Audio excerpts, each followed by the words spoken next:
My wife just got home and she is rowdy AF as usual. Um, cool, two viewers. All right, thanks for joining us, guys, for this first wafflebof. This is the channel where uh, I will be pontificating on all things life related as I see them. So if you are interested in hearing what I have to say, then awesome. If you are not, this might not be for you. Okay. Cool. So the first thing I wanted to talk about was my first release of 2026 has just come out on Deep Sessions. It's currently on pre-order on Beatport, but you can listen to it on Shopify. The EP is called The Entity by Bof, B-O-F, as the artist's name. I have recently learned, a lot of Bofs in the world of music. Given that my Bof goes back to about 1990, I've been called that, so I'm going to claim being the original, even if it's untrue. So, yeah, that's out. Like I said, you can pre-order it on Beatport, or you can just listen to it on Deep Sessions Tech's Spotify page. So obviously free to listen to on Spotify as long as you have a subscription, I guess. If you can afford to spend the money on buying either or both of the tracks, then that would be awesome. The Entity is a chuggy techno roller. DJ Solace, who's another local guy, said it reminds him of stuff that's on Drum Code, which is very high praise, obviously. So thanks for that, Heath. But that's more of a chunky techno dance floor kind of thing. And then Bolo, which is the B-side, is more tech house, still dance floor friendly, still about 135 BPM. But yeah, a more tech housey sort of vibe. Yeah, so hopefully people enjoy it. Hopefully we sell a few copies. So Deep Sessions, who is actually a Greek label, choose to sign some more music from me or from Australian artists. That would be amazing. I know they just released something by a guy from Sydney I saw, but I didn't know the guy, and I forget his name, so apologies for that. But so they are obviously looking at Australian artists, which is super cool. And yeah, if you can get behind that, that would be awesome. Yeah, so that's what's happening this month. Then next month, a track called Function Malfunction, which is more ravey techno, is coming out on G Mafia, which is a Brazilian label, which is pretty cool. I think March the 6th that will be dropping. It's currently with them getting mastered as we speak. So yeah, I'm excited to have some of my music actually hitting the market, which is nice. Yeah. So hopefully you guys can get behind that and support me. I'm not sure. Look, I know there's not a lot of money in music these days, so I'm not looking to make anything really. It would just be nice to hear some people playing my music at events. Be particularly nice to hear some people I don't know playing my music at events. But yeah, whatever happens, happens. All good. Yeah, as I said, this is just going to be me talking about what I see going on in the world and so forth. And obviously the big news overnight was the drop of 3.5 million documents from the Epstein files. Yeah, obviously it would appear that this transcends politics in terms of left and right, and it's more about the super rich and the not super rich. So yeah, you got people from both sides of American politics with Clinton and Trump. I'll say allegedly involved, but pretty obviously involved at some level. You got Prince Andrew, or the pedophile formerly known as Prince, as I call him, who's obviously very heavily involved. There's some pretty odd photos of him that have come out as part of this. Bill Gates doesn't look great out of this with the from what I can tell, it's an email that Epstein sent himself about Bill Gates, but it's to Bill Gates. So it's obviously these guys are fucking weirdos. So yeah, it's unsurprising that some of the behaviours of them are very weird, in my humble opinion. So yeah, it's there's been a Kevin Rudd's name came up a few times. If you're watching this and you're not in Australia, he's a former Prime Minister of Australia. It does seem that Ruddy was kind of not a part of it, but that that Epstein was interested in making him part of it, which is, I don't know if you take that as a compliment or not. But yeah, Norwegian Prime Minister was in there, and obviously old mate Elon in there as well. Looking even more pathetic than normal. I don't know how you get to be the world's richest man and just such a cringy fucking loser. Yeah, he comes across as desperate to get to one of these events, and it looks like he emailed Epstein trying to get an invite. Epstein wanted nothing to do with him, so palmed him off to Ghislaine Maxwell, and Ghislaine told him that the parties weren't happening anymore, even though they were. So it's kind of that. Yeah, he's not even liked by the elites, by the sounds of it. Yeah, he's such a, I don't know, man. Like, I don't know how anyone ever sort of idolized that guy. He's just a cringy guy. I like those of you who've heard of Norm Macdonald. Told a joke about Elon once that was Elon Musk wants to send 100 people to Mars. It's like, love him or hate him, you got to give him some credit for being the world's most creative serial killer. So, which I thought was hilarious. But yeah, R.I.P. Norm Macdonald. Was one of the real ones, and is sorely missed. Yeah, the Bill Gates stuff is super odd as well. Something about him trying to get antibiotics off of Epstein to surreptitiously give them to his wife because he'd given her an STD that he'd caught off a Russian prostitute or something. Like, just really weird stuff. Why he would need to get it? Like, he's one of the richest dudes in the world. I'm sure he's got a doctor that would give him whatever he wanted. So I don't know why he'd be going to Epstein for that, but allegedly he did. So yeah, just odd stuff left, right, and center coming out. Some really disturbing stuff about Trump. Unsurprising, given how hard he's worked to not have this released. Yeah, so it's increasingly likely that the American people elected somebody who, look, let's be honest, has a very unsavory pastimes. So yeah, if you are American, you should be wondering how somebody with that history gets to be a nominee for the presidency of your country. Is that the right word? Anyway, you know what I'm saying.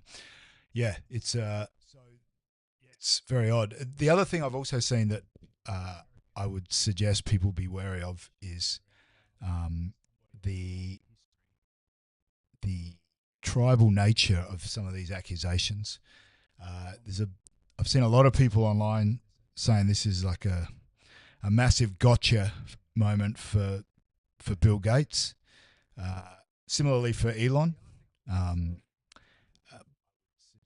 But a lot of those people are like, all the Trump stuff's just hearsay. You can't have it both ways, guys. It's if it's mentioned in the files and if it's concrete evidence of wrongdoing for one guy, then it's concrete evidence of wrongdoing for everyone, and vice versa, really, in my opinion. So just be cautious of partisanship on that side of things. It's not good that we are all so fractured tribally in these ways. In my opinion, anyway, what we should be doing is, well, as far as I'm concerned, it should be the us against them stuff should be us, meaning people like myself and obviously all of you who are watching this, the not ridiculously rich versus the ridiculously rich, because they're the ones that are making our lives hard. They're the ones that are convincing people that immigration's the problem. They're the ones that are convincing people that social welfare initiatives are the problem, that community housing is the problem. That climate change doesn't exist. Like all this stuff that we all know deep in our core is good for society, is what these guys are fighting. So my recommendation is that you try to look at everything objectively, as I do, and make decisions based on that, rather than either what your tribe all believes, whether you're left or right wing, or what you're told by the media. Because legacy media, particularly, like there's that saying, it's millionaires paid by billionaires to tell hundredaires what to think. And when I tell you, like, billionaires don't have your best interests at heart, none of them. Like, because if they did, they would do something about the problems in your life, and they don't. So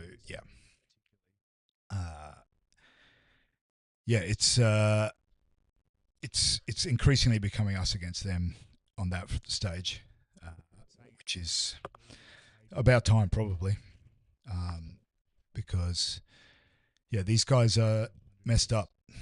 Like there's a hole in these guys' souls, or whatever you believe, that will never be filled. That's why they need more and more and more and more all the time to try and fill that gap in their, the love their parents didn't give them, or whatever it is that they need.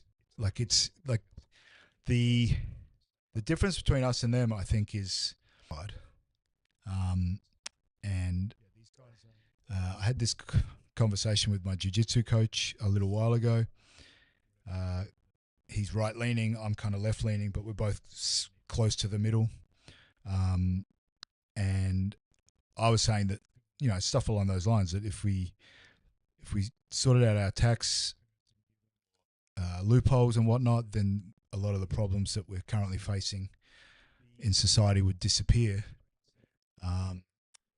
And he was like, well, we don't have the right to take these guys' money. And I'm like, well, one, we do as a society, because everybody's getting taxed except for these guys. And two, if you don't do it, they're just going to keep taking and taking and taking, because it's never enough for those guys.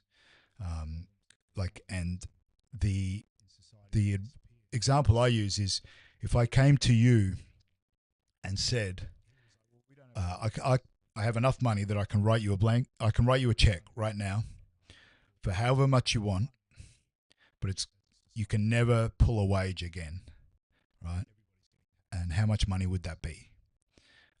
And I was talking to my coach, and he's like, maybe $10 million. I'm like, cool. So why does anybody need like 1,000 times that?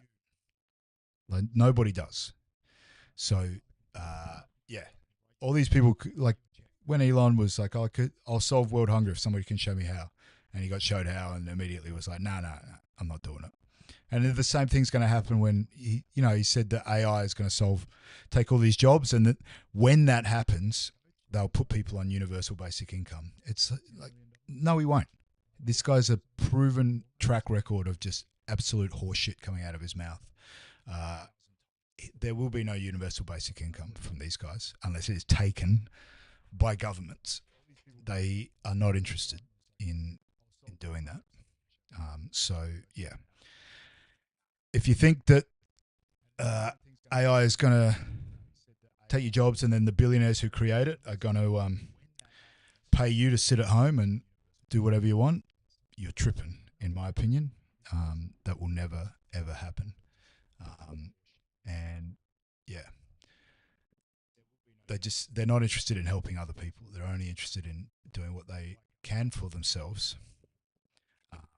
And yeah, that doesn't involve you and me having a better life. So we got to do something to resolve that. Speaking of billionaires looking after their own best interests, all over the Australian press is the rise of One Nation and how they're going to be the next opposition party. So one thing that I'll say is that Pauline Hanson is a terrible person, and I have no problems saying that. She is objectively one of the worst politicians this country has ever created. And the thing that I don't really hear any press talking about is that she hasn't actually taken any support from the ALP. She's only bastardised the LNP, and rightfully so. The LNP are a disgrace at the moment. Well, they're not even the LNP anymore. They're the Liberals and the Nationals because their coalition is gone. So yeah, the right is eating itself. The far right, I should say, because we don't have a left-wing party in this country of any worth. The Greens are the only left-wing party we really have of any stature, and they're pathetic and a joke, and more of an opposition. They probably take more from Labor than they give, despite what the Murdoch press will tell you. Yeah, so we literally have the Labor Party, which are now a centre-right party, and we have the Liberals, who are kind of a slightly further right party, and then we have the Nationals, who are an even further away party, and then we have One Nation, who are even further away to the right. So we only have right-wing parties at the moment that anyone's interested in, which is problematic. So there's major problems with no left-wing, because who's going to look after workers' rights? Who's going to look after the poor? Who's going to look after, people when stuff goes really bad? Because it's never been the right wing that does that, and the right wing keeps moving further right, and what used to be the left wing just keeps following it to the right. So yeah, that's a problem. And then the fact that we have no viable opposition is also problematic. It's great for Albo, but it's not great for Australia, in my opinion. And yeah, that we need to be able to. We need a counterpoint in Parliament that comes from some sort of authority. And right now, the Liberal Party and the National Party are so busy fighting amongst themselves, not just amongst those two parties, but infighting inside the two parties as well.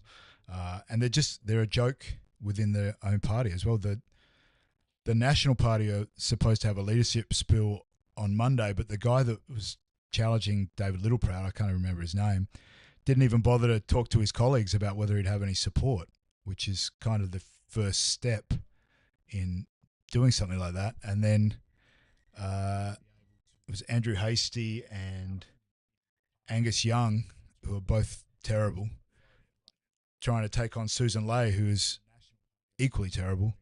And yeah, it's just like it's a really bad situation right now in Australian politics. And that is why somebody like Pauline Hanson, who, let me just show you this.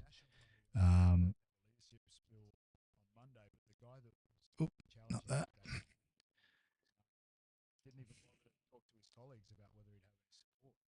Just show you this if you can read it. This is what she voted. Like, this is the kind of voting that you get from her. Like, she wanted to, she wanted to ban mobiles in immigration detention so that they couldn't contact their families or their lawyers outside of, well, they're not earning any money, so I don't know how they would pay for a payphone. Decreasing the ABC and SBS funding, which makes sense if you're on Sky News all the time. She wanted to drug test against people with disability. She voted no for increasing access to JobKeeper, increased funding for university, increased maritime or marine conservation, increased political transparency. Big shock that Pauline, the People's Polly, right, voted for less political transparency. I wonder why that would be, guys. Just try and think that through. Increasing protection of Australia's fresh water, she doesn't want that. Increasing the New Start allowance, she doesn't want that. Youth allowance, doesn't want that. Workplace protections, doesn't want that. Protecting threatened forests and bushland habitats, doesn't want that. Housing affordability, she doesn't want that. Increasing investment into renewable energy, no surprise she doesn't want that. So increasing legal protections for LGBT, doesn't want that. Restrictions on gambling, doesn't want that. Making TAFE or keeping TAFE fee-free, doesn't want that. So an uneducated populace is good for the right. It always has been. Look at what's happening in the US. She doesn't want a ceasefire in Gaza. She doesn't want a diversity in media ownership. Big surprise, given she's on Sky News every 5 minutes and Murdoch owns most of the media here. She doesn't want to increase protection for Aboriginal heritage sites. She doesn't want to increase subsidised childcare. She doesn't want to decrease the gender pay gap. She doesn't want a royal commission into robo-debt, despite the fact that she says she's anti the LNP. She always votes with them. And the really telling thing is she has below average parliamentary attendance and participation, has not attended 52% of votes in Parliament in 2025. So she was at work less than half the time. 48% of the time she voted when she was supposed to. 52% she didn't. Tell me another job where you can rock up 52% of the time and still get paid. And paid well too. She's on a couple $100,000 a year. She is bad for Australia, bad for you and me. She is not what she presents herself to be. So just be very wary about the snake oil that she's selling. I think I may be dropping out because this fucking restream thing doesn't work the way it's supposed to do, which is very, very disappointing. I see that I'm spinning on Twitch and frozen on Kick.